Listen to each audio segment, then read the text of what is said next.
Bien, je vous remercie de votre attention. Je remercie les intervenantes d'être parmi nous. Et j'ai le plaisir d'ouvrir cette séance. J'ouvre la séance avec un peu d'histoire ancienne. L'histoire ne se répète pas, disait Marx, et Héraclite aurait dit « on ne se baigne jamais deux fois dans le même fleuve », à la fin du VIe siècle avant notre ère. Alors me voilà en position d'historienne pour essayer de répondre à la commande amicale d'Ola, de Dunia, de Randa, de Pauline, de Paula et de Véronique, que je remercie chaleureusement de m'avoir dépistée. Il me semble que la question principale, au fond, que vous m'avez posée et que je me pose d'ailleurs, c'est de savoir s'il a existé dans le passé une situation comparable pour les artistes. Et si oui, comment, disons, puiser des informations intéressantes dans ce passé-là. Alors, premièrement, la première chose que je voudrais dire, c'est que les situations de guerre les plus extrêmes et jusque dans les conditions les plus liberticides n'entraînent pas la disparition de l'art. Elles les rendent, au contraire, absolument nécessaires à la survie. Et même toutes les formes d'art et de littérature apparaissent tout à coup, et plus que jamais, le lieu même de la liberté humaine et ce qu'il en reste quand tout tend à disparaître. Cette remarque vaut pour la très longue durée de l'histoire, mais je m'en tiendrai, disons, à ce qui s'est passé depuis le début du XIXe siècle, sous la forme des représentations systématiques des désastres de la guerre, disons depuis Goya, qui en rend compte pendant les guerres napoléoniennes, jusqu'aux œuvres des artistes syriens et syriennes comme Randa Mada, en passant par Charlotte Salomon, qui a laissé un roman illustré avant de mourir à Auschwitz en 1943 dans les camps nazis. Alors c'est contre-intuitif d'une certaine façon, mais ni les guerres, ni les dictatures, ni les prisons, ni les camps n'empêchent l'imagination de s'évader et de s'exprimer et de donner une forme à l'histoire vécue, une forme plus ou moins littérale. Ce que j'ai découvert en étudiant l'art donc pendant les guerres de toutes sortes, c'est que l'art ne diminue pas, en fait, il se multiplie. La seconde remarque, c'est que j'ai essayé de trouver des situations comparables à la situation actuelle des Syriennes et des Syriens, et je n'en ai pas trouvé en tant que telle. Non pas que je n'ai pas cherché, non pas qu'il n'existe pas des situations connues de révolution qui mènent des combattants à s'exiler à un moment de l'histoire, mais sans doute que je ne veux pas en trouver. Parce que ce serait laisser croire que je connais ou que l'on peut connaître l'avenir. Or, personne ne peut prévoir l'avenir et je ne veux pas avoir d'illusions prospectives. Malgré tout, après la victoire de Franco en 1939, disons que les questions que se sont posées les républicains espagnols en exil et les artistes aussi sont peut-être comparables à celles que se posent aujourd'hui les artistes syriens et syriennes en exil en France et ailleurs. Et de la même manière que pendant et après la guerre d'Espagne, certains artistes ont donné une forme à l'histoire, d'autres ont continué à travailler sans relation apparente avec les événements, bien que forcément imprégnés par ces événements, ne serait-ce que par les conditions de travail qui ont changé dans l'exil, par l'environnement physique, social, sentimental, etc., par les pénuries de certains matériaux, mais aussi les nouveaux matériaux trouvés, par les difficultés rencontrées mais aussi par les libertés permises dans un langage ancien, mais aussi dans un langage nouveau. Et à cet égard, il me semble que les Syriennes et les Syriens insistent sur la nouveauté radicale de la parole qui s'est libérée dans la Révolution et qui n'a plus cessé depuis. Et cela me rappelle Michel de Certeau, qui, au sujet de mai 1968, dit que la prise de parole a la forme d'un refus, elle est protestation, nous le verrons, etc. Mais en réalité, elle consiste à dire « je ne suis pas une chose ». La violence est le geste de qui récuse toute identification, j'existe, etc. Et finalement, donc, il dit cette expérience elle est imprenable. Et je crois qu'il en est ainsi du langage, mais il en est ainsi aussi des formes qui sont imaginées comme une réaction de vie, opposée au moins provisoirement à la mortification infligée par l'histoire, la grande hache de l'histoire, hein, comme disait Georges Perec. Je crois qu'il peut y avoir comme une compulsion de langage et une compulsion de forme, une compulsion de création. On donne toujours l'exemple de Picasso qui a réussi à donner une forme au bombardement de Guernica en 1937, où des populations civiles ont été visées par les forces pro-Franco. Picasso donc est parti d'Espagne pour être à Paris, où il vivait déjà avant les événements de la guerre civile, mais il est certain que la nature de son exil a changé dès lors qu'il a vu son pays dirigé par la dictature franquiste. Exilé, Picasso l'était déjà depuis le début du XXe siècle, mais réfugié et exilé politique, il le devient après la victoire de Franco en 1939, ce qui change la donne, incontestablement, et ce qui va impliquer de sa part de nouveaux choix. Les choix se posent aussi aux artistes syriens et syriennes. Picasso, donc, lui, refuse de revenir en Espagne tant que Franco gouvernera le pays, et il tiendra promesse.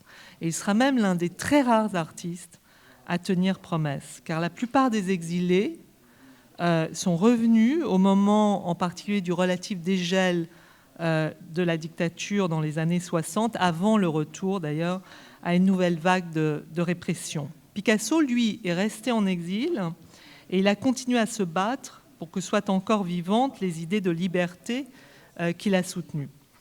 Encore en 1946-1947, il rend hommage à ses compatriotes espagnols qui ont été engagés dans la résistance anti-nazie et anti-vichiste pendant la guerre. Et il continuera à aider ses compatriotes à chaque fois qu'il le pourra.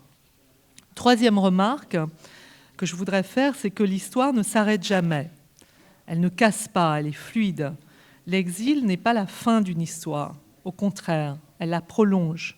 Les artistes ont beau vivre hors de leur pays d'origine, ils continuent leur œuvre et leur combat pour l'idée de liberté qu'ils se font et qu'ils continuent de se faire, quelles que soient les modalités au fond de leur trajet. À la question de savoir qui part et qui ne part pas pour défendre cette liberté, les artistes dans le passé ont répondu très diversement et ils continuent de répondre diversement. Dans le passé, par exemple, quand l'Allemagne nazie gagne l'Europe et qu'arrive l'occupation de la France par les nazis, André Masson, le surréaliste qui avait connu la Première Guerre mondiale en tant que soldat sur le front, décide de s'exiler aux États-Unis pour ne pas voir à nouveau l'horreur triompher. Hans Hartung, anti-nazi allemand, quitte l'Allemagne pour la France, où il se bat dans la Légion étrangère. Il perdra une jambe à Belfort à la fin de la guerre. Quand je l'ai interrogé en 1981, une des premières choses qu'il m'a dites, c'est qu'il reprochait aux surréalistes d'avoir fui l'Europe alors même qu'ils proclamaient leur antifascisme avant la guerre. Picasso, lui, aurait pu partir, tellement sa notoriété était déjà grande. Il aurait pu partir aux États-Unis, en particulier, il était déjà très connu. Il décide de rester à Paris, où il est persona non grata et insulté par la presse. Il produit plus que jamais, mais son œuvre ne sera découverte et visible qu'après la libération. On peut dire qu'il a été un résistant de l'intérieur par son œuvre et par son silence officiel. Jean Hélion, lui, rentre des États-Unis où il vivait dans l'entre-deux-guerres pour se battre contre le nazisme. Il est fait prisonnier en Poméranie. Il s'évade avant de s'exiler aux États-Unis, d'où il résiste à sa façon par ses textes. On peut dire que c'est un résistant de l'extérieur. Mais pour la majorité des artistes en France qui ont vécu sous l'occupation nazie, on a pu parler à juste titre d'une position d'accommodement. Je reprends l'expression de l'historien suisse Philippe Burin. Il s'agit alors de continuer à travailler, mais aussi d'avoir une vie sociale en temps de dictature. L'accommodement, c'est probablement ce que choisissent sans doute un certain nombre d'artistes et d'écrivains restés en Syrie aujourd'hui. Et c'est un choix qui se paye forcément de bien des renoncements à la liberté, mais il ne s'agit pas évidemment pour moi ici de juger, mais simplement d'essayer de comprendre. Ce qui est sûr, c'est que là, en train de se faire, de la part des artistes qui ont préféré l'exil, cet art prend déjà des formes qui sont modifiées par les circonstances historiques. Cet art doit être regardé en tant qu'agencement de formes nouvelles, né d'une situation radicalement neuve et qui se modifie chaque jour. Et là, l'histoire n'est d'aucun recours particulier, sinon qu'elle nous assure qu'elle est toujours inventive et que le pire n'est jamais sûr. Savoir donner une forme à l'aventure, c'est la fonction des artistes depuis les grottes préhistoriques, ce qui prouve qu'elles ou ils ont des antennes et aussi des outils que les autres n'ont pas forcément, que nous n'avons pas forcément. Puis, il y a cet impératif de liberté qui est inscrit dans les traditions artistiques depuis toujours. Et là, je laisse le dernier mot au poète René Char, qui, pendant l'occupation nazie, a pris le maquis contre l'occupant nazi et vichiste et qui a continué à agir en poète. C'est Hannah Arendt, en fait, qui rappelle qu'il a dit qu'à tous les repas pris en commun, nous invitons la liberté à s'asseoir, la place demeure vide, mais le couvert reste mis. C'est dans les feuillets d'Hypnos. Alors, ce qu'on peut dire, au fond, c'est que le couvert reste mis à Paris comme ailleurs, car la liberté qui sous-tend une révolution circule à sa guise. La liberté est un fluide qui a l'avantage d'être un personnage de l'histoire qui circule sans papier d'identité, sur la terre comme sur la toile sur laquelle on peint, mais aussi la toile numérique, et on connaît la circulation potentiellement illimitée de ces messages qui traversent les frontières plus facilement que nous. Donc, on pourrait décider et donc dire que la liberté a son couvert mis à table un peu partout dans le monde. Je passe la parole donc à Alma Salem. Alma, j'ai l'impression que pour résumer la situation, vous créez des outils pour la diffusion de l'art, mais aussi de la liberté, justement. Exactement. Merci de votre participation. Est-ce que vous voulez qu'on chante Très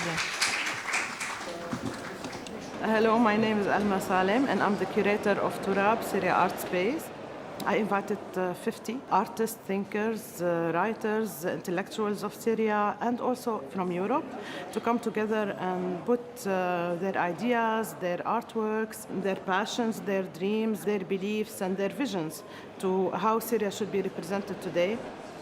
This artwork, it is based on a real photo of a child from Ghouta who, when there was a bombing very recently, a month ago, he couldn't find a bed in a hospital, so he was carrying his own blood and walking. It was very, very powerful image, and Diala, she did this painting based on it, and it became iconic also. All Syrians shared it, and it meant a lot.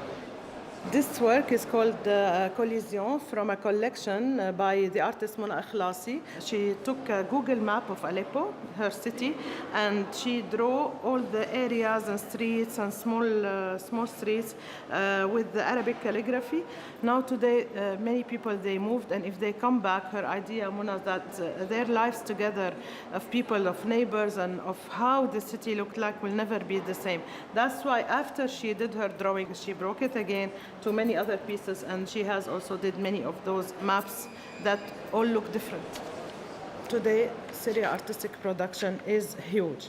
We have a proliferation of production because they come mainly as a response, and they come also as a response of of artists migrating from their homelands to their new areas, and how do they feel and how they reflect. And it deserves a big space. It deserves at least a large space.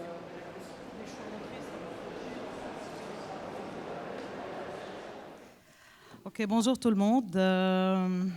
Je vous remercie, Laurence, pour mettre le contexte historique. Et je m'excuse si je fais des fautes en français. C'est la première fois que je présente en français il y a une vingtaine d'années. Je suis anglophone a priori. Mais j'ai pris le défi par respect aux Beaux-Arts. En fait, moi, j'ai 15 minutes. Je ne vais pas faire un schéma historique de l'art contemporain syrien. Par contre, ce que je vais essayer de gagner ce temps pour faire le cas de l'art contemporain syrien comme un avant-garde.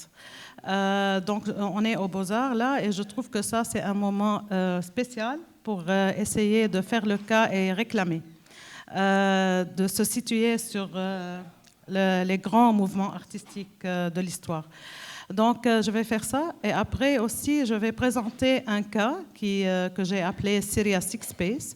C'est pas une organisation, c'est une recherche artistique que j'ai fait en essayant de comprendre comment nous, comme artistes syriens et comme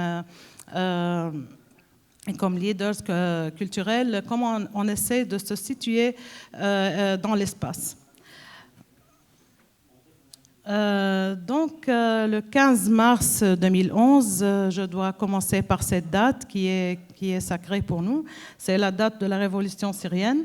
Donc, on réclame que ça a été guidé par ces artistes, écrivains et intellectuels. Et la question clé qui se pose du point de vue de l'histoire des arts, la révolution artistique syrienne, est-ce un mouvement d'avant-garde ? Donc, j'ai 3 points de synthèse. En fait, je ne fais pas d'analyse aujourd'hui. Donc, la première caractéristique, c'est l'expansion rapide du conceptualisme. Ça, c'était proposé comme définition des mouvements avant-garde par le critique Hal Foster. Et là, je vous montre une photo que moi j'adore. C'était prise par l'activiste Hassan Abou-Nouh Atalbissé. C'était une des premières photos qui a apparu, et je trouve que ça dit beaucoup. Et j'ai pris le choix de montrer une photo de la rue et pas du canon, pas des grandes galeries et musées, pour se connecter avec la rue. Donc ça, je l'ai exposé la première fois dans l'exposition que j'ai appelée Syria Third Space à l'an 2015, où j'étais directrice régionale des programmations des arts dans le monde arabe au British Council. Donc c'est là où où cette recherche sur l'espace a commencé, parce que dans le temps, je suis partie à Beyrouth et je commençais à travailler là-bas. Et là-bas, j'ai lancé un programme de 100 dons, donc 100 grants aux artistes syriens. Et le but de ça, c'était de pouvoir découvrir les nouveaux talents et répondre à cette vague de talents à tous les jeunes artistes et même activistes et journalistes qui ont essayé, qui ont commencé à travailler avec surtout l'art visuel, surtout l'audiovisuel, et de pouvoir répondre à cette prolifération artistique. Donc, ce projet de 100 dons, ça a constitué une base de recherche très importante comme data qu'on a pu analyser. Ça dépend de l'âge, de distribution géographique, de quel genre, plus vraiment un espace illimité à la recherche. Et c'est pourquoi j'ai commencé par faire cette exposition au British Council qui est à Londres, et c'est là-bas que j'ai commencé à travailler sur l'espace de Syria Six Space. Donc, l'expansion rapide du conceptualisme, comme j'ai dit avec Hal Foster dans Recording. Donc, on peut parler de cet objectif qui a été atteint par le mouvement artistique syrien pionnier et qui a accompagné la révolution. Donc, Hal Foster, il propose que l'avant-gardisme, qu'il y a de l'avant-gardisme s'il y a une critique de la bourgeoisie. Mais dans le cas de la Syrie, les Syriens ont allé beaucoup plus loin que la critique de la bourgeoisie pour critiquer tout un système qui est basé sur vraiment le système bassiste qui a même imposé un esthétique en soi. Donc c'est l'esthétique du béton, c'est l'esthétique où tout le monde se ressemble les uns aux autres. Et tout ça, c'était très défié par ces artistes qui ont commencé par réclamer leurs couleurs, par réclamer de nouvelles formes. Donc, on a vu tout un travail sur la lumière, sur les images, sur les couleurs et sur les formes qui a commencé avec la Révolution. Bien sûr que tout ça, comme ça a été montré, il y a beaucoup de choses qui existaient avant, mais il y avait c'est le moment de grande intensité où tout le monde voulait expérimenter. Et donc, l'effondrement de cette esthétique a accompagné l'effondrement du système des valeurs du régime en même temps. Le deuxième point, pour faire le cas de l'avant-gardisme, c'est les nouvelles zones d'exploration. Donc, on a commencé à voir qu'il y a des nouveaux espaces et de nouvelles relations entre communautés et artistes. Et aussi, donc, l'art contribuait aussi au socio-économique et écologique d'un territoire, là où tous les artistes vivent et sont déplacés.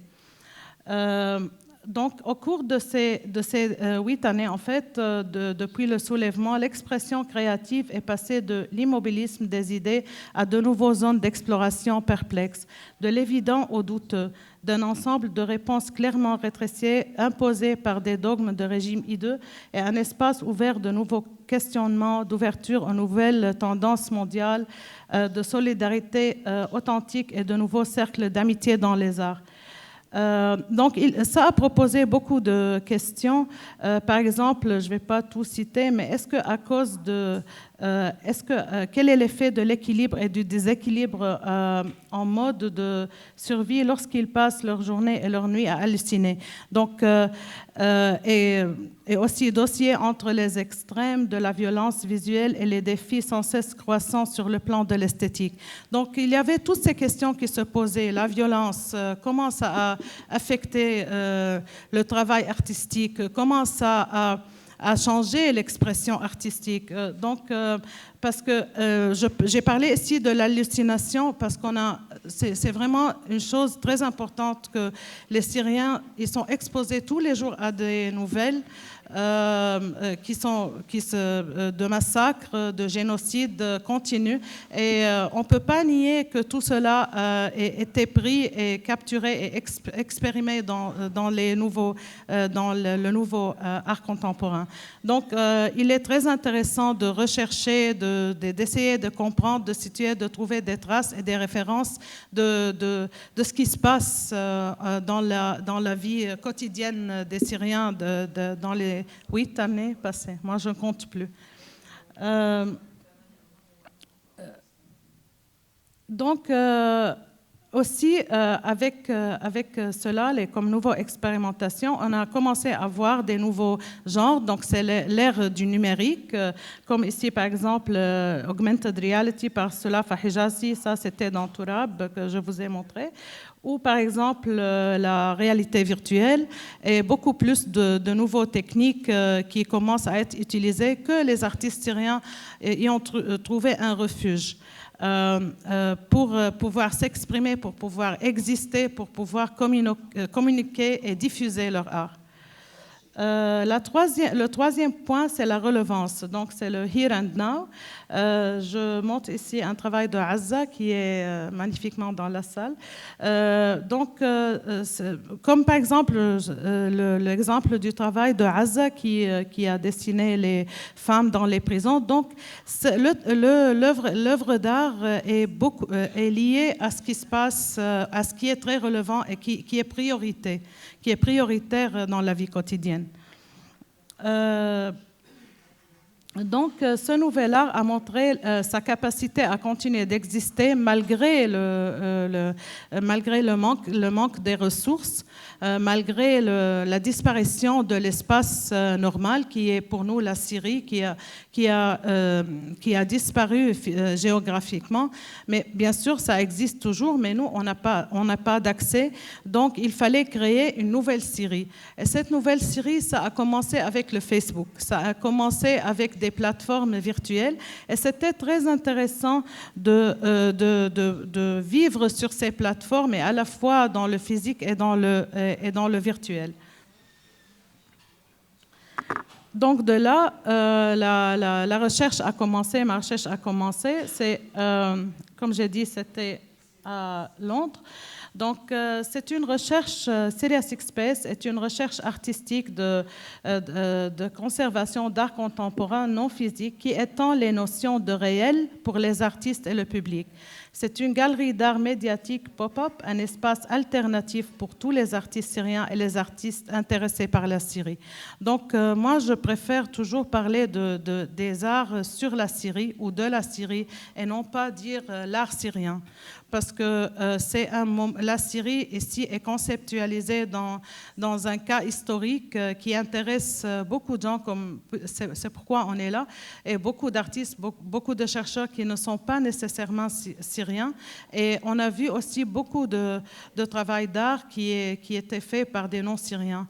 Et c'est important de trouver le commun et de le définir dans un endroit où tout est regroupé autour de la même histoire.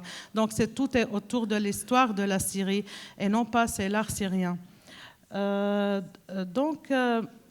L'idée est basée surtout comme recherche sur la notion du third space. Moi, je souffre un peu avec le français, désolée, parce que toutes ces notions sont en anglais dans ma tête. Donc, Syria's third space comme théorie, c'était attribué à Homi Bhabha, dans les années 60, qui, lui, il recherchait un espace entre le réel et le remote. Et donc, il a présenté sa théorie de l'hybridité. C'était le premier. Et l'hybridité, en fait, ce n'est ni le virtuel ni le physique, ce qui est la grande question aujourd'hui. Qu'est-ce qui est le plus important? Comment on vit, comment on travaille? Mais l'hybridité, c'est le fait d'exister en deux lieux en même temps. Et c'est pourquoi ce que j'ai proposé comme espace, c'est exactement cela. C'est que les artistes syriens aujourd'hui, ils ne sont pas des artistes virtuels, ce sont des artistes qui existent dans leur nouveau lieu de résidence. Et à la fois, ils disséminent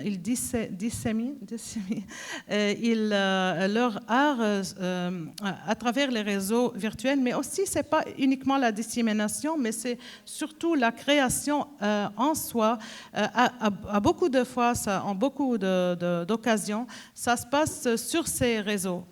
Comme par exemple le travail que je viens de présenter aux Beaux-Arts de Bruxelles, Cachache, je l'ai développé avec 20 chercheurs, artistes et autres qui sont dans 15 pays. Donc la création en soi, l'atelier devient un atelier virtuel. Mais c'est présenté toujours dans un espace physique. Donc, est-ce qu'on est vraiment, nous, dans l'espace physique ou virtuel? Moi, je propose que non, on est dans l'hybridité. On est dans les deux à la fois et on doit commencer à réagir vis-à-vis de cette proposition parce que cette proposition nous donne la chance d'exister. Ce qui est notre plus grand défi aujourd'hui, de continuer à exister, de ne pas disparaître avec le manque de ressources, avec le manque de support qui est d'un jour à un autre augmente, où on voit aujourd'hui les plus grands contrats de l'ONU et tout sont signés avec le régime d'Assad encore une fois, et que les artistes en exil ne peuvent plus trouver le même support que dans les 8 ans qui ont passé.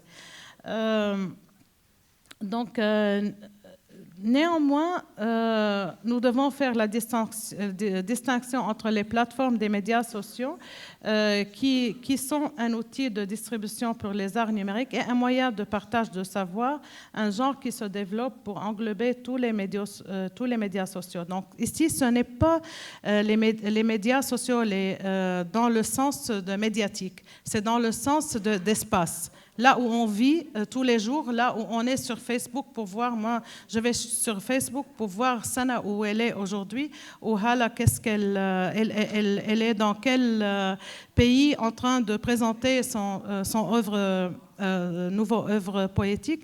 Donc c'est très important, c'est convivial et c'est une réalité.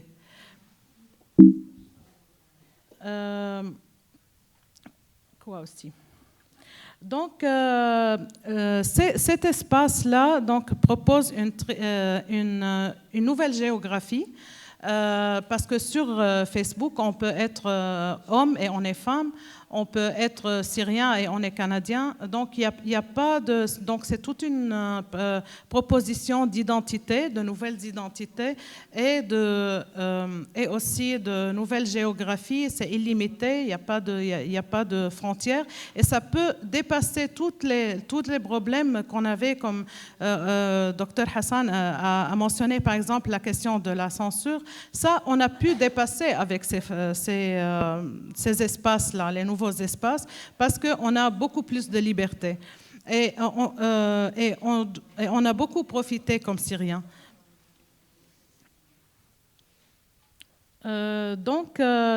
Syria Six Space espère remettre en question les définitions rigides des identités, de l'impossibilité, de la polarisation et l'aliénation en définissant un nouveau concept de l'infinité spatiale. Un espace qui est radicalement inclusif et qui englobe l'épistémologie, l'ontologie, l'historicité dans un mouvement continu au-delà des dualismes. Les dualismes du réel et du physique, le virtuel et du physique, pointant vers un autre qui est radicalement ouvert à une altérité supplémentaire et à une expansion continue des connaissances spatiales. Donc, et s'inspire à la définition du troisième espace de Soja, qu'il s'agit d'un concept transcendant qui ne cesse de s'étendre à l'autre et qui permet ainsi la contestation et la renégociation des frontières et des identités culturelles. Donc tout ça nous met en face de ces nouvelles définitions et de ces nouveaux espaces qui proposent des relations tout à fait différente de ce qu'on a connu avant, et qui vient à la fois avec une révolution et qui vient à la fois avec un déplacement. Donc comment réagir et comment travailler avec toutes ces nouvelles définitions, c'est ça l'expérimentation d'un espace comme Syria Six Space. Je ne réclame pas que je suis la seule à faire. Ce que je propose plutôt, c'est une théorie artistique qui nous représente tous. Qu'est-ce qu'on essaye de faire et de comprendre et réfléchir à nos pratiques curatorielles, à nos pratiques artistiques aujourd'hui en face de ces questions.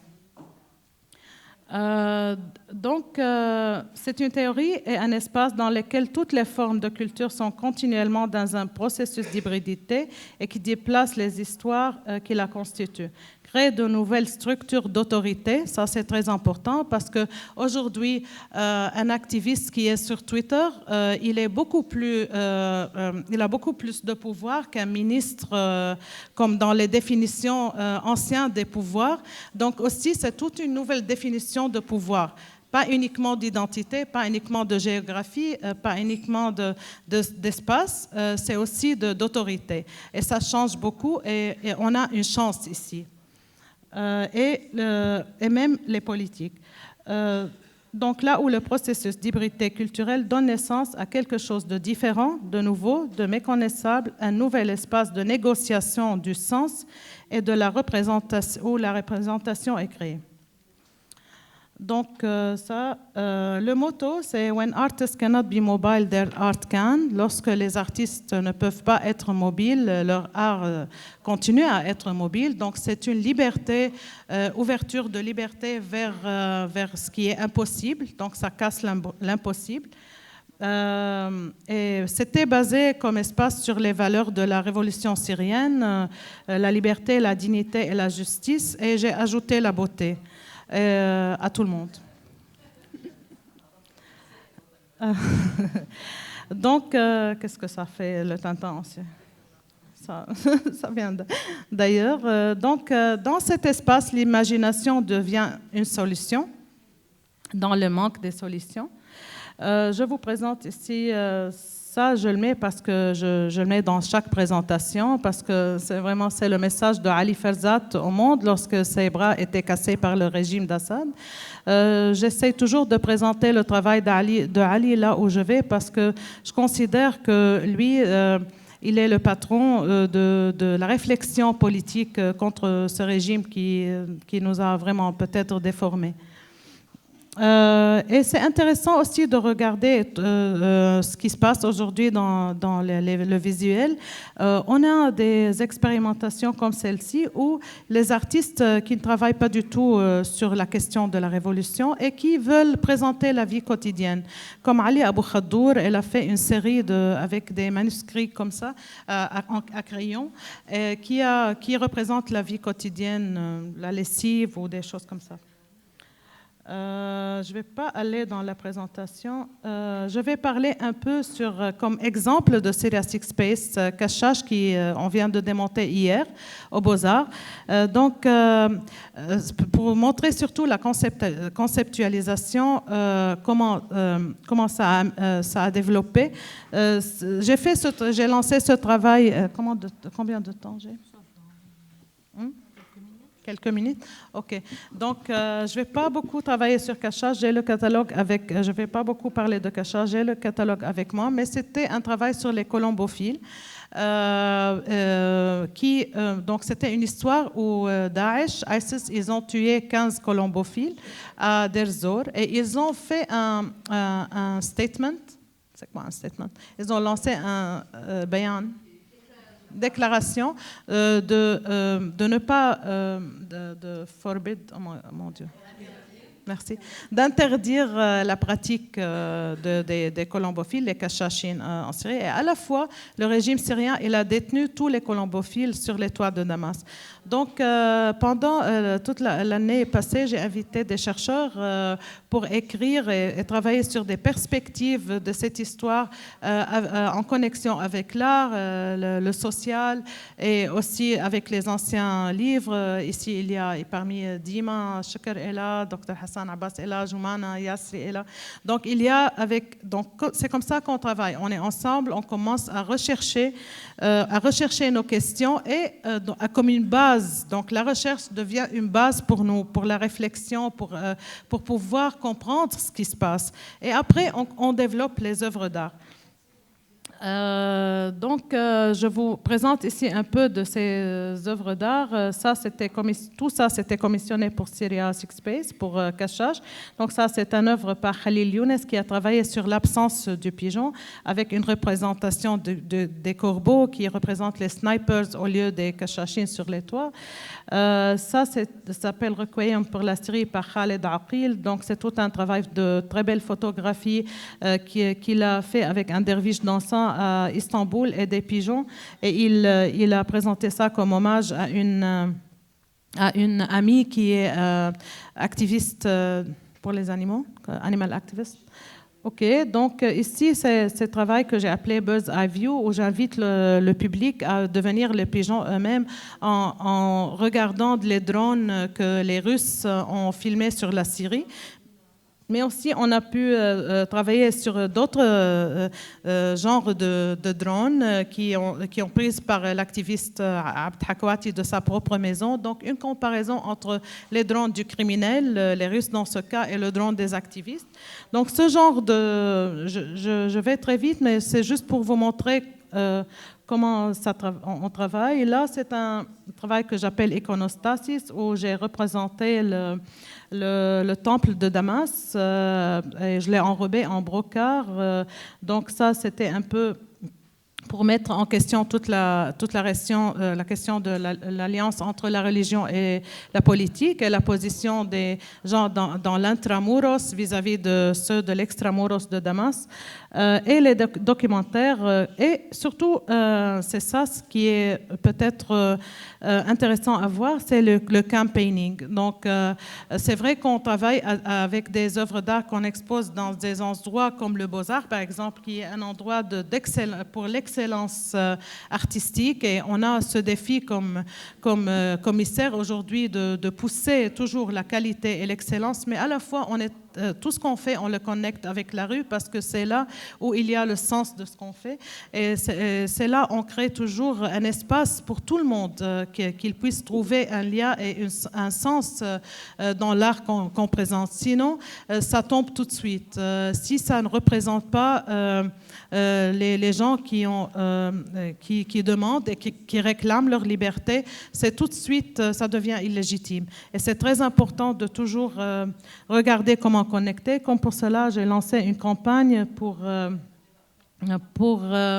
réclamer les toits de la Syrie, qui sont soit maintenant par terre, soit prises par tout genre d'autorité, de les réclamer en espace libre et à espace pour les Syriens, pour l'amour, pour la méditation, pour le pigeon breeding, pour l'élevage des pigeons et autres. Ça, c'est l'installation à Bruxelles qu'on a démontée hier. Donc, je vais aller très, très vite pour vous montrer juste des images de comment on travaille dans ces espaces. Donc, des pop-up space. Vous voyez là, vraiment à quel point c'est rien. On arrive à des endroits comme ça et il faut faire le film que je vous ai présenté avant. Ça a commencé comme ça. C'était la nuit de cette exposition. On arrive et rien n'est fait. Donc, on doit tout faire de zéro. C'est un grand challenge. Donc, il y a toujours des amis et des gens qui croient à ce qu'on présente et qui sont là. On fait la tournée. Il n'y a aucun de nous qui est dans une seule file. On est tout le temps dans une tournée pour présenter, pour parler, pour raconter l'histoire, pour écrire des manifestos. Ici, c'est un training que j'ai fait pour 40 artistes ou des leaders d'institutions culturelles dans le monde arabe, à Rabat, et on a créé un manifesto. Donc c'est aussi très important de toujours lier l'histoire de la Syrie de celle des révolutions arabes. J'appelle pas le Arab Spring, mais je les appelle les révolutions arabes. Donc c'est important toujours de positionner ce qui se passe dans la région. Donc ça, c'est le pop-up. Et on essaie de laisser une trace. Là, c'est un graffiti dans ce cas.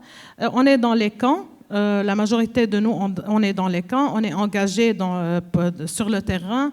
On essaie d'amener, de préserver notre patrimoine avec des curricula éducatifs et tout. Donc, on est vraiment dans tous les genres d'espaces qu'on peut imaginer, soit des pop-ups, soit physiques, soit virtuels. On envahit tous les espaces, on crée des nouvelles, on réclame nos espaces pour pouvoir continuer. Et on fait du training, aussi c'est le legacy, on donne à la nouvelle, on transmet à la nouvelle génération ce qu'on a appris et ce qu'on a fait.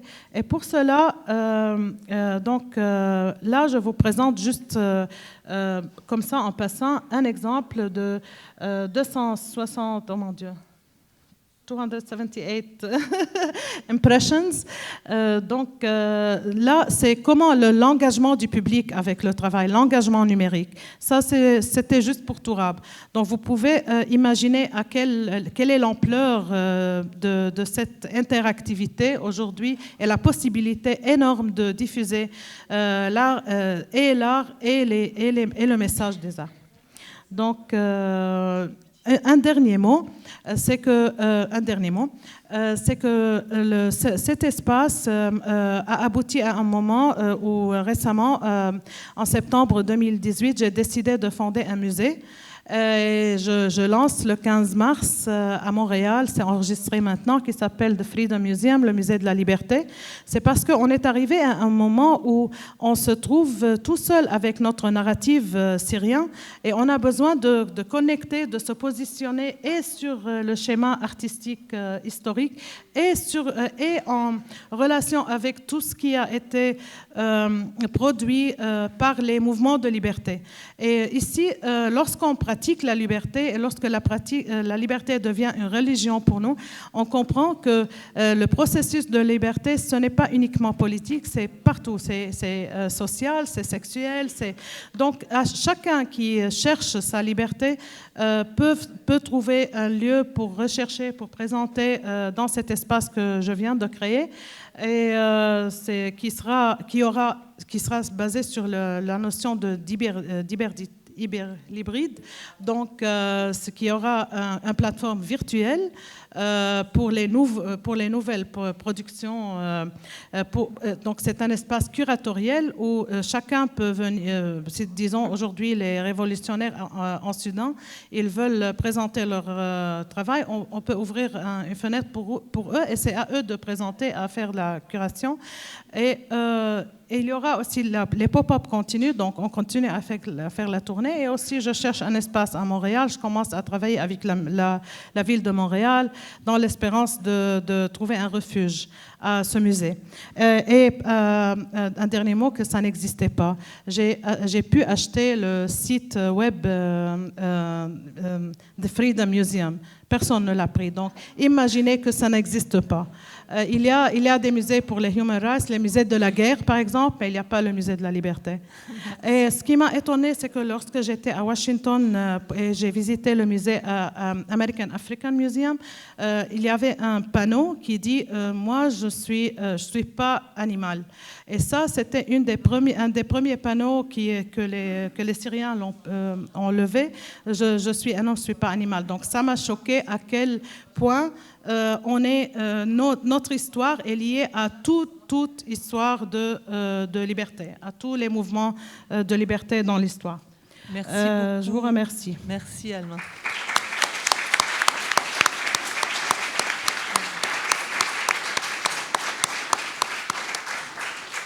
Merci beaucoup et on va avoir l'occasion de revenir sur ces inventions magnifiques. Ola Abdallah, donc je te passe la parole. Tu es à l'origine donc de ces ateliers ouverts en particulier. Peut-être que tu vas revenir donc sur cette expérience. On a parlé de recherche. Tu es à la fois une chercheuse et une artiste. Donc, je te passe tout de suite la parole. Merci. Bonjour à tous. Je suis très heureuse d'être là aujourd'hui. Je vais être assez factuelle, en fait, et je vais parler des nouveaux lieux de l'art syrien, et des routes et des réseaux. Pas vraiment, je ne vais pas vraiment être dans le virtuel. Donc je vais tenter dans le présent exposé une cartographie des routes que les artistes syriens ont empruntées depuis 2011. Ensuite, j'essaierai de faire le point sur les principales difficultés rencontrées par les artistes lors de leur établissement dans les différents pays d'accueil, en particulier la France. Ayant moi-même, en tant qu'artiste, emprunté la route Damas-Paris il y a 17 ans. Enfin, je parlerai du collectif des Portes ouvertes sur l'art contemporain syrien et de ces initiatives grâce auxquelles nous sommes tous réunis aujourd'hui dans ce lieu parisien exceptionnel. Malheureusement, nous n'avons pas de chiffres exacts à vous offrir aujourd'hui, mais simplement des observations d'ordre général. La situation étant très récente, l'investissement dans des statistiques n'a pas encore été fait. Je brosse ici un tableau global où je m'appuie en particulier sur l'article paru dans le New Yorker de Elisa Griswold le 28 janvier 2018, Mapping the Journey of Serious Artists, ainsi que l'article de Nicolas Appelt dans La vie des idées, paru le 26 janvier 2018, L'art syrien entre Beyrouth et Berlin. Nous remarquons qu'en Europe, deux grandes villes, Paris et Berlin, concentrent la présence de la plupart des artistes syriens qui ont été contraints à l'exil. À Paris, une centaine, à Berlin, une centaine, toutes disciplines artistiques confondues. Des pays comme l'Angleterre, les Pays-Bas, la Belgique, l'Espagne, le Danemark, la Suisse, la Roumanie arrivent en deuxième position. Souvent, le point de départ vers l'Europe est le Liban.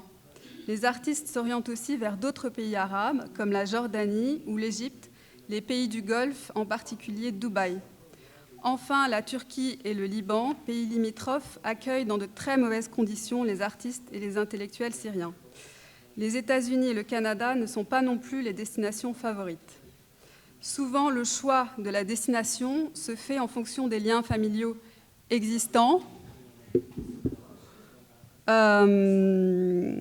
déjà sur le territoire, qui facilitent l'arrivée des artistes, ou en fonction des politiques plus ou moins généreuses des pays pour l'obtention des papiers de résidence ou du statut de réfugié. On constate aussi des déplacements internes à la Syrie, des zones assiégées vers principalement la région d'Idlib. En réalité, chaque route correspond à une histoire personnelle. Et si la moitié de la population syrienne est aujourd'hui déplacée, la masse des départs aboutit forcément à la recréation de nouveaux pôles, donc de nouveaux lieux de résidence pour les artistes. Ces nouveaux pôles ou villes deviennent le lieu de rencontre des artistes syriens entre eux, mais aussi avec d'autres artistes internationaux ou nationaux. On peut dire que la guerre a obligé les artistes syriens à sortir de chez eux malgré eux, mais elle a donné aux Syriens une visibilité internationale inespérée jusqu'à 2011.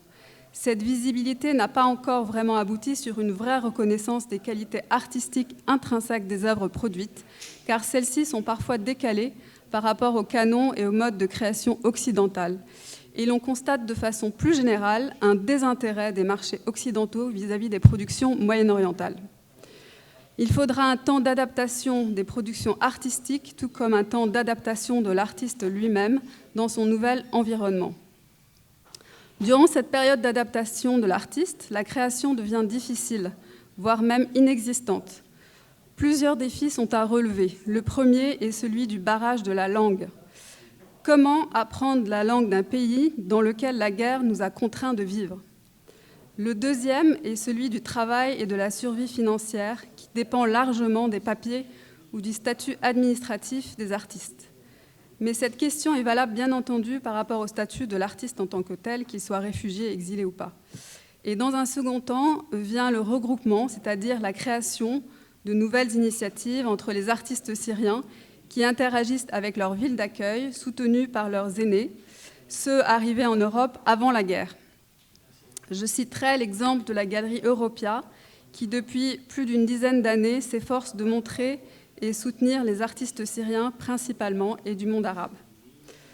Je voudrais maintenant en venir un petit peu aux productions artistiques syriennes des artistes qui sont résidents à Paris.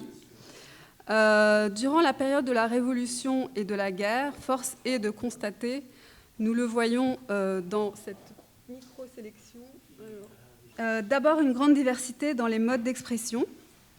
Ensuite, on peut dire que la préoccupation majeure des artistes syriens post-2011, à mon sens, c'est la dénonciation. Dénoncer, transmettre au monde un message, une histoire, celle de l'horreur vécue, mais aussi celle de l'espoir. La guerre donne naissance à une grande diversité de productions visuelles, une sorte d'effervescence de la création comme un cri de révolte qui dépasse les frontières physiques de la Syrie. Cette expression artistique est en réalité une des seules choses qui restent après la dévastation. L'art est ce qui permet de résister et pour l'instant, c'est ce qui nous rapproche les uns des autres, faire en sorte que l'étranger devienne familier. Les initiatives qui vont dans ce sens n'en sont qu'à leur début. Peut-être fallait-il du temps pour avoir le recul nécessaire par rapport à cette production. Aujourd'hui, il semble que nous pouvons commencer ce travail analytique et critique. J'ai parlé donc des deux pôles importants en Europe, Paris et Berlin. Je pourrais dire que jusqu'aujourd'hui, il n'y a pas vraiment de communication entre ces deux pôles. De même, entre les artistes des différentes villes européennes, peu d'échanges et peu de mobilité. Pour la première fois à Paris, grâce au collectif des Portes ouvertes sur l'art contemporain syrien, nous avons pu faire venir un artiste de Berlin à Paris, qui fait partie de l'exposition au Centre d'art de Malakoff. Une artiste résidente à Beyrouth, un artiste résident à Vienne. Le mois dernier aussi, pour la première fois à Bruxelles, donc, il y a eu le festival Muslim Cities Damascus.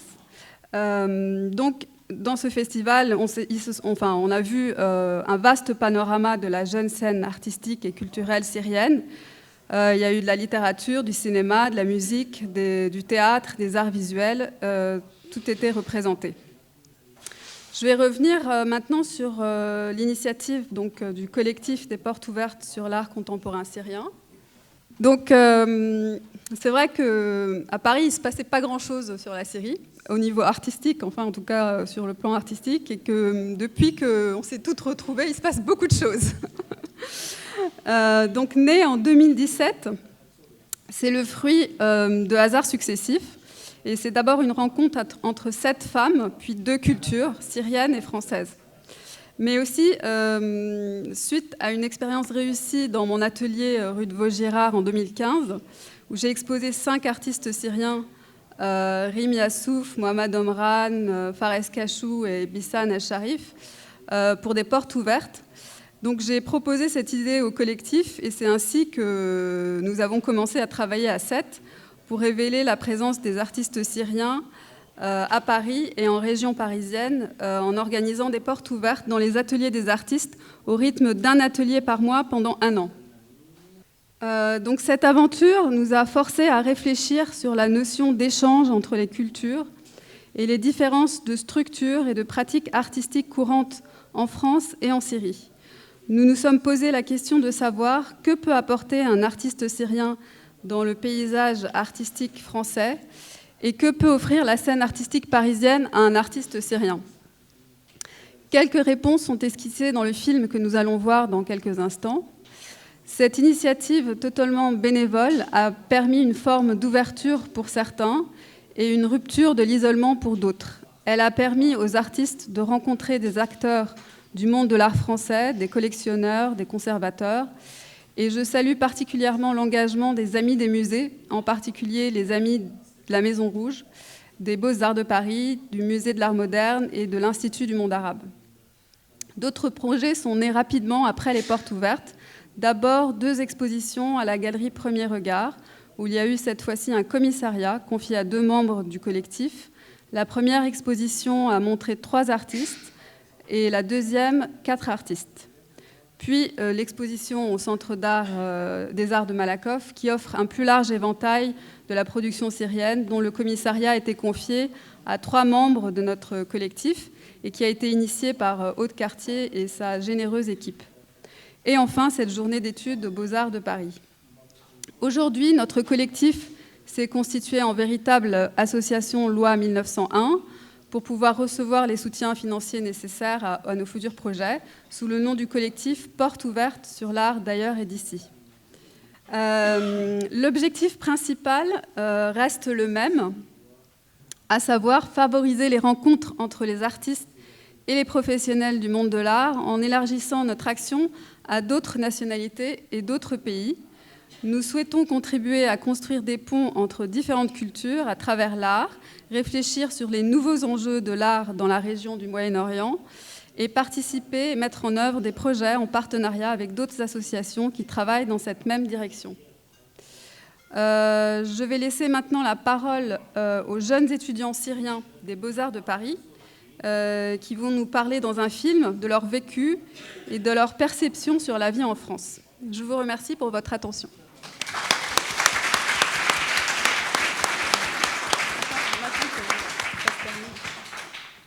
Je vais peut-être passer directement la parole maintenant à la salle, si vous voulez bien, même si j'ai beaucoup de questions à poser à nos intervenantes.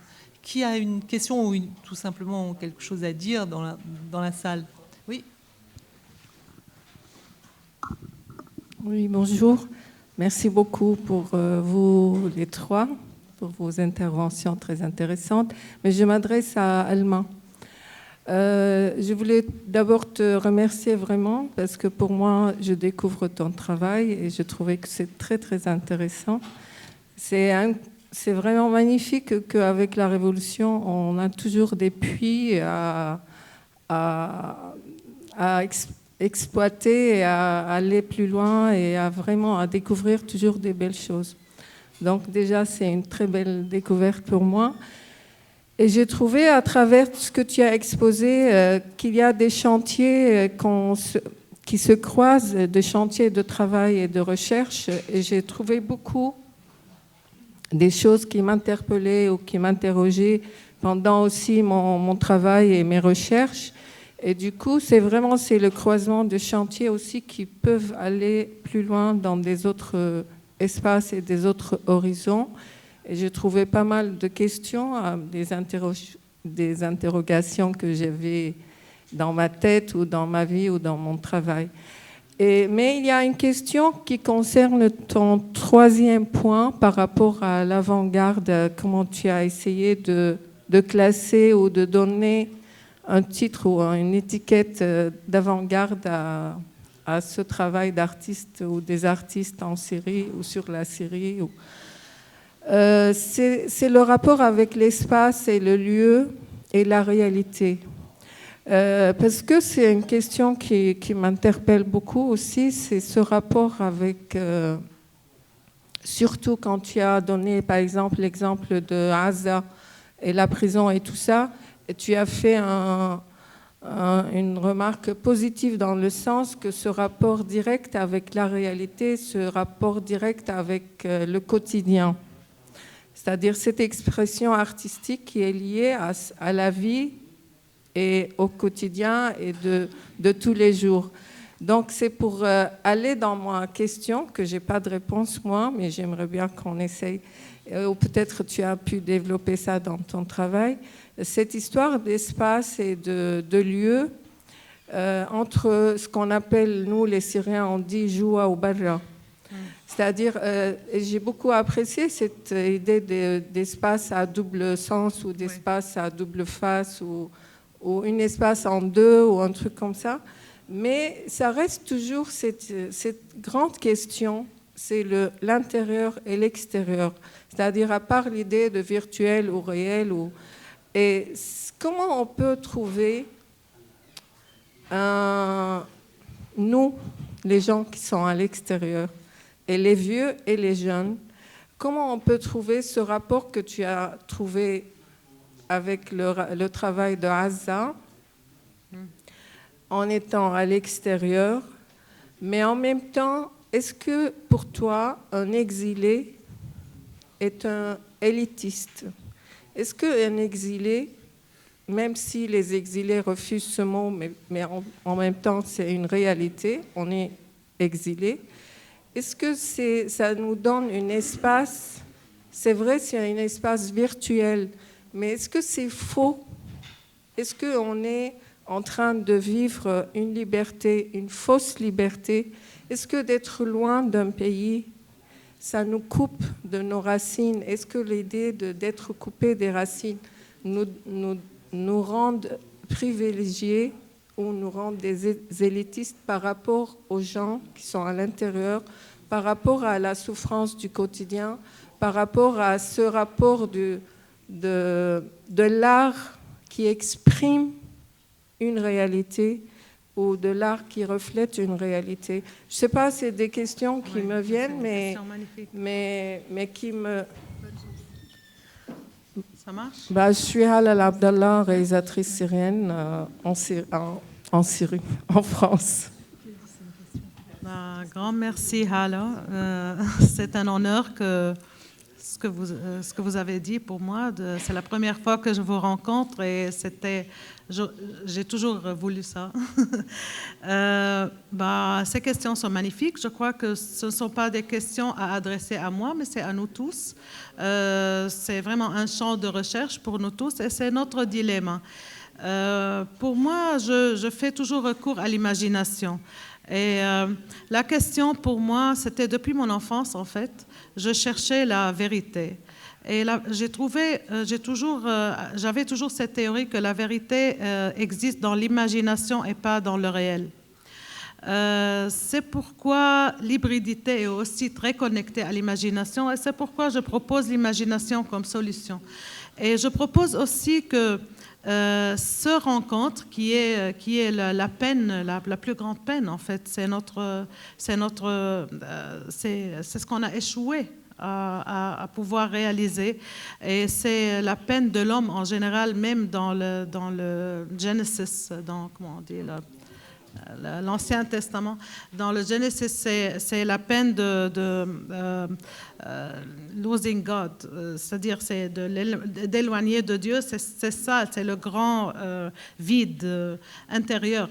Je trouve que tout ça, on peut l'élever à la position des idées au lieu que des vraies personnes. Donc, ce que j'essaie de faire, c'est une alliance des idées au lieu qu'une alliance des personnes. Parce qu'on n'arrive pas à avoir on n'arrive pas à se communiquer, ce qui est très pénible. Donc, peut-être nos idées peuvent s'alliancer.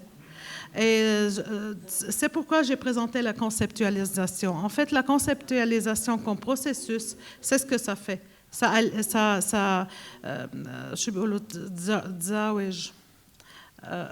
marie les idées pour trouver quelque chose de nouveau.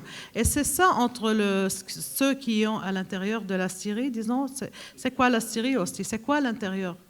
L'intérieur de quoi? De Damas? De Idlib? C'est où le Joua ou Barra?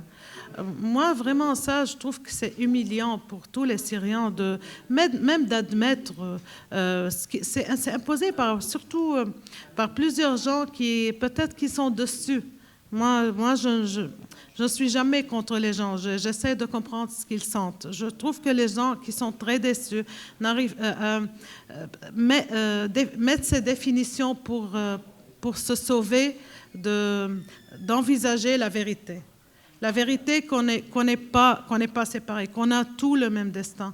Et on a besoin de trouver cette alliance. C'est pourquoi, à travers ce travail, j'essaie de le faire.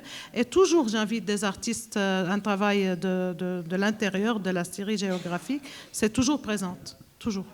Et par la voie hybride, bien sûr. Donc, toujours, j'ai un élément, surtout de Damas ou d'Alep, ou les villes qui sont sous le régime. Je suis contre les exilés. Même si nous, on est exilés, même si on est des personnes non grata, pour nous, ce sera toujours le pays désiré. Ce n'est pas exilé pour nous. Parce que c'est eux qui nous ont exilés et pas nous. Nous, on veut rentrer, mais ils nous ont chassés. Donc, c'est vraiment la terre promise pour nous. Et c'est pourquoi il faut toujours y retourner et trouver des éléments. Je ne sais pas si j'essaie de répondre un peu, mais je ne l'admets jamais, moi, le Joua Barra.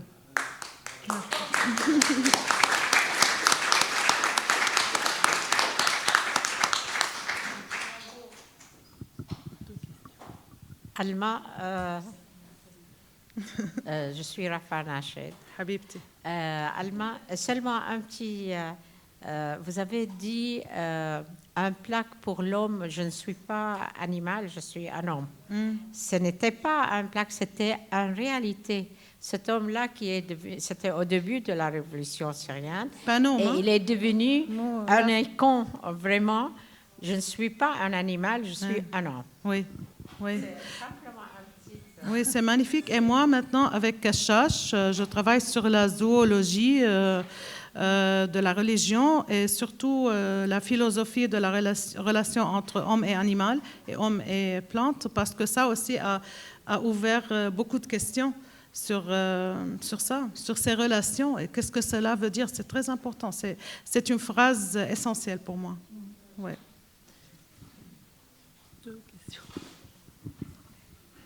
Bon, je me présente Hassan Abbas, je viens de Beyrouth, syrien de Beyrouth, exilé à Beyrouth.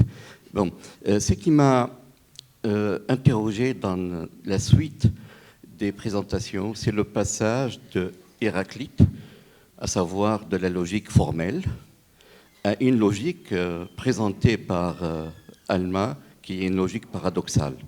c'est vrai que la logique paradoxale est celle qui règne actuellement sur notre vie, sur le monde entier. Donc, c'est là, je veux dire, enfin, je posais ma question sur cette logique à propos de l'utilisation du mot hybride. Est-ce que vraiment c'est une hybridité ou c'est une coexistence, un paradoxe? Je crois que une des caractéristiques de la révolution syrienne, qui n'existait nulle part ailleurs dans les autres révolutions du printemps arabe, c'est le paradoxe. Nous n'avions pas un forum, nous n'avions pas une place centrale, nous n'avions pas une agora, mais on avait une agora en même temps, une agora, comment dirais-je, démembrée, percutée, comment dirais-je, étendue dans tout le pays. En même temps, il n'y avait pas d'agora, mais il y avait une agora.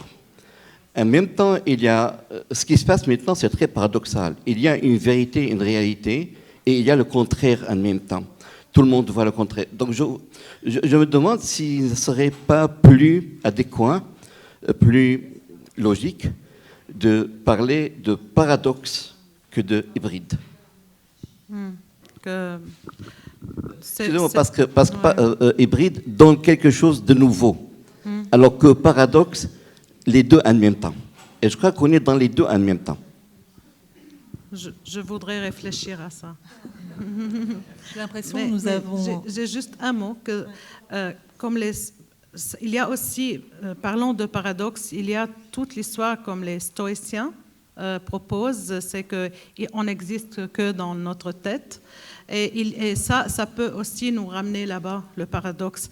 C'est dans l'hallucination, encore une fois. C'est que lorsque je vous vois maintenant, je me demande, est-ce que Hassan, il est le virtuel ou il est le réel? On a besoin d'un moment pour réaliser, parce que le lieu, places, they grow on us. Les lieux, ça grandit sur nous et il nous faut du temps et on n'a jamais le temps. Je vais vous voir juste ici et je pars demain. Et c'est ça l'effrayant dans notre réel. Lorsqu'on se rencontre, c'est des moments. Il n'a jamais le temps pour concevoir l'espace. Donc le paradoxe, oui, je voudrais réfléchir. Merci. C'est illuminant. Alma, restez un peu avec nous alors, parce que vous semez l'optimisme. Prenez un peu de temps la prochaine fois. Encore une question, je crois, ou une remarque? Non? Il me semblait... Voilà, une dernière. Moi, et après, il faut lever le camp. Bonjour, je suis Hala Mohamed, je suis poète. Poétesse. Ok. Moi, je vous remercie beaucoup pour ce que je viens d'entendre. C'était un moment... J'avais besoin vraiment d'entendre tout ça. Je crois que je mène dans ma poésie les mêmes recherches que vous menez dans votre travail. Pour ça, c'était pour moi très important de réfléchir en même temps avec vous. Dans la poésie, depuis longtemps, on utilise le mot « l'absence ». Et l'absence, ce n'était plus une absence dans le temps. C'est-à-dire, dans ma poésie, le dernier recueil, j'ai beaucoup, ce que Alma venait de dire. Vivre ici et là-bas en même temps. Et est-ce que vraiment je vis ici et là-bas en même temps? Et en écoutant Alma, je vais réfléchir un peu autrement. Ce que je voulais dire, qu'on a un énorme fardeau, nous les Syriens, et tous les peuples qui ont subi ce qu'on a subi. Mais ce mémoire énorme, je crois, on a besoin de tous nos efforts de la soulever et de la garder en vie et de la redonner la vie encore de nouveau. Ça, c'est énorme et nous tous, on fait ce travail. Comment rendre les mémoires vivantes et l'envoyer vers l'avenir. Merci pour cette belle conclusion de la matinée. Et nous vous donnons rendez-vous à 14h. Et je vous rappelle, pour ceux qui, par hasard, ne viendraient pas, mais il faut venir cet après-midi, que l'exposition à Malakoff continue et qu'il faut aller la voir.